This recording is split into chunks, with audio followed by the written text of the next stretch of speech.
Hello everyone, I came back for you. Today we will learn about Shershah Suri's administration. Okay, Sher Khan's admission. Today we will learn about that. Okay, so first we will learn about central administration. Like central administration, Sher Shah पूर्णतः एक तंत्रात्मक शासन पद्धति में विश्वास करते थे तथा संपूर्ण शक्ति को अपने हाथ में केंद्रित रखते थे। वह न्यायपालिका, कार्यपालिका और सैनिक मामलों के हेड थे। फिर भी इतने विशाल साम्राज्य पर शासन करने के लिए उन्हें कुछ लोगों का सहयोग की आवश्यकता पड़ती थी, जाहिर है होगी। उन्होंने क्या हुआ, कुछ विभागों की जो स्थापना की, इसमें से कई सारे क्वेश्चन पूछे थे। मैं 2021 में जब टीजीटी एग्ज़ाम देने की तो वहाँ पर एक क्वेश्चन मैंने देखा था, वो एग्जैक्ट सेम एज इट पूछा गया था, जो कि मैं आपको बताऊंगी वो कौन सा था। So this is a very important lesson today. Like इन्होंने जो सेंट्रल एडमिनिस्ट्रेशन था उन्होंने कुछ पार्ट्स में जो है डिवाइड किया हुआ था। तो first part we have like दीवान ए वजारत। दीवान ए वजारत, this is what do we call, like जिस तरह से आज कल के ज़माने में when we are live in India and any countries, so हर एक देश के पास में अपने अपने क्या डिपार्टमेंट होती है। तो there is a department what is the name of department name is दीवान वजारत। दीवान वजारत लाइक यह विभाग आर्थिक मामलों की देखभाल करा करता था।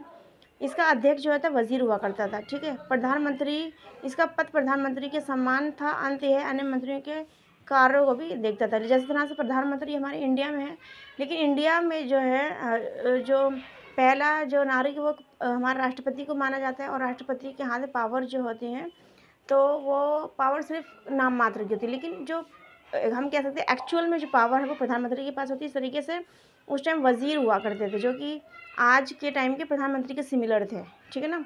जब भी फाइनेंशियली इश्यूज थे, फाइनेंशियली जितनी भी उनकी पॉलिसीज़ थी, उन पॉलिसीज़ के जो हेड थे उनको वजीर कहा गया था। इनका पद, ये जो वज़ीर था ये सिमिलर था पोस्ट, ये वज़ीर की पोस्ट सिमिलर थी as a prime minister. Okay, come on the second point, दीवान आरिज़। First we will learn about दीवान वजारत। वजारत that's means financially. Okay, this is a similar to like PM, and some people say that like wazir.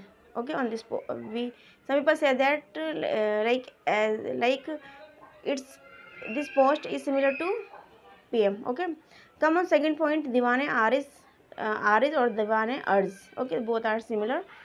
इसमें क्या था कि इस विभाग के अधिकारी को आरिज मुमालिक कहा गया था। आरिज मुमालिक पूछा गया था, आरिज मुमालिक क्या है, तो ये आरिज मुमालिक वही चीज़ है। पूछा गया था, जब मैंने 2021 में एग्ज़ाम दिया था, TGT दिया गया था, तब ये चीज़ पूछी गई थी, आरिज मुमालिक किसके नाम है।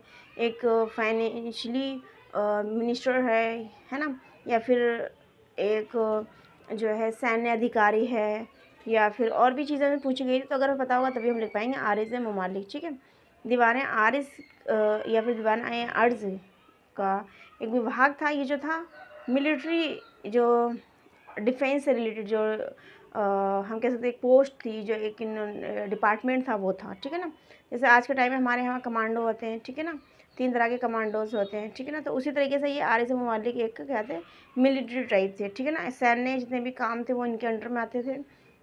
सैनिकों की भर्ती नहीं की जाती थी, क्योंकि इस टाइम पर कोई ऐसा एग्जाम नहीं हो करता। इन्होंने बस किसी की सेना को अटैक करके ले लिया और बस वही इनके, बस आपको इतना डीप जाना ही नहीं है, आपको ये समझना दीवाने वजारत दैट्स मीन फाइनेंशियली जितना भी डिपार्टमेंट है सिमिलर टू PM।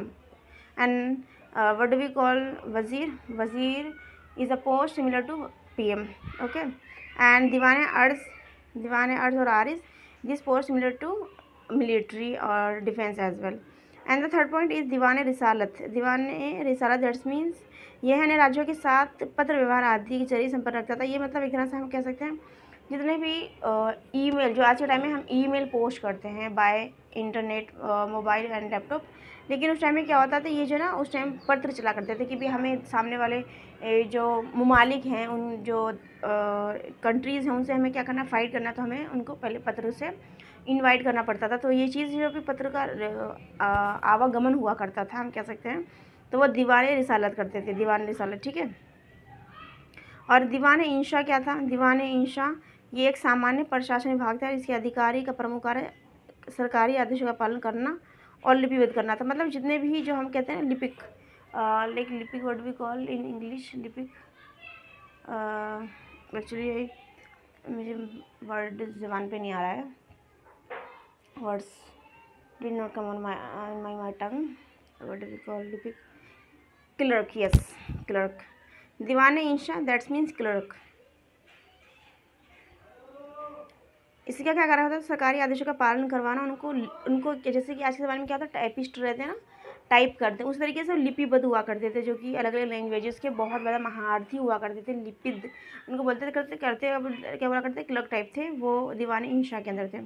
तो एवरीवन कम ऑन हियर, दीवाने वजारत that's means financially department, and वजीर इज सिमिलर टू प्रधानमंत्री, दीवाने अर्ज और आर दैट्स मीन्स मिलिट्री और डिफेंस डिपार्टमेंट, एंड दीवाने रिसालत दैट्स मीन्स पत्र व्यवहार, जितने भी ईमेल वगैरह हुआ करते थे संपर्क रखने के लिए, जो भी पत्र व्यवहार हुआ करता था तो दीवाने रिसालत के ज़रिए हुआ करता था। दीवाने इंशा दैट्स मीन्स क्लर्क जो होते हैं, जो टाइप करते हैं, चीज़ों को लिखते हैं, वो चीज़ यहाँ पर थी, ठीक है ना। एक प्रशासन का विभाग था, इसके अधिकारी प्रमुख का कार्य सरकारी आदेशों का, सरकारी जितने भी आदेश होते हैं, राजा ने बात बोल दी कि भाई आज जो है हम युद्ध नहीं करेंगे, ठीक है ना। तो ये आदेश हो गया, इसका पालन करवाना जो काम था किसका था, दीवान इंशा डिपार्टमेंट था, इसका काम था। I will this is a very important session today, I will meet you in the next video soon, that's all for now. Like दीवान वजारत, दीवान आरिस, दीवान रिसालत, दीवान इंशा, दीवान रिसालत वी विल रिवाइज अगेन, दीवान रिसालत दैट्स मीन्स क्लर्क, दीवान रिसालत दैट्स मीन पत्र व्यवहार करने के लिए जो भी कम्युनिकेशन का एक ज़रिया हम बोल सकते हैं, दीवान रिसालत, दीवान आरिस दैट्स मीन्स मिलिट्री डिपार्टमेंट, दीवान वजारत that's mean financially finance department which work like as a PM and PM and with PM like a wazir, okay, PM similar to like wazir, okay. So that's all for now, I will meet you soon, take care, bye bye, God bless you all.